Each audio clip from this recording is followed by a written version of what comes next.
ఏదో వేలల్లో అలాగేం రాలేదు. ఓన్లీ కొన్ని 20, 30 అలాంటి కేసులు ఒకసారిగా రిపోర్ట్ అవ్వగానే అక్కడి నుంచి కొంత పబ్లిక్ హెల్త్ అంటే అనేది ఒకటి ఆహ్, క్రియే కన్సర్న్ అనేది క్రియేట్ అయింది అక్కడి నుంచి. సో, దాంతోటి సడెన్‌గా మనము దాని గురించి అందరూ తెలుసుకోవడం జరిగింది. అయితే ఈ డిసీజ్ అనేది రేర్. న్యూరాలజిస్ట్, న్యూరో సర్జన్ వీళ్ళు రెగ్యులర్‌గా ఇవన్నీ మేము మా ప్రాక్టీస్‌లో చూస్తూ ఉండొచ్చు.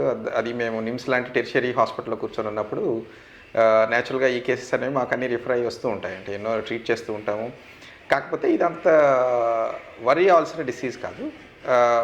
మన బాడీలో మన ఇమ్యూన్ సిస్టమ్ ఏదైతే మన రోగ నివారణకు శక్తి సంబంధించిన కణాలు ఏవైతే ఉంటాయో, వాటి నుంచి కొంత మనకి నరాల మీదే ఆ తర్వాత కొంత డ్యామేజ్ అనేది జరుగుతుంది వాటి వల్ల. అది అంటే ఇది పోస్ట్ కోవిడ్ తర్వాత కొంచెం ఎక్కువ నమోదవుతున్నాయి అంటారా సార్? అది పోస్ట్ కోవిడ్‌కి దీనికి సంబంధం ఉన్నదని మనం చెప్పడం కష్టం. ఎందుకంటే కోవిడ్ అయిపోయి మనకు ఆల్మోస్ట్ సంవత్సరాలు అయిపోయింది.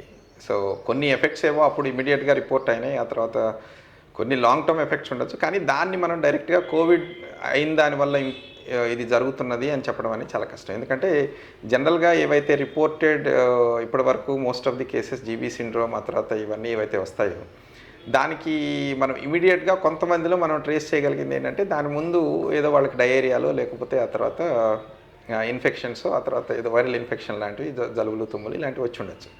సో, ఇది ఓన్లీ కొంతమందిలోనే. ఆ తర్వాత అందరిలో కూడా మనం కనుక్కోలేము. కాకపోతే ఇది చాలా రేర్.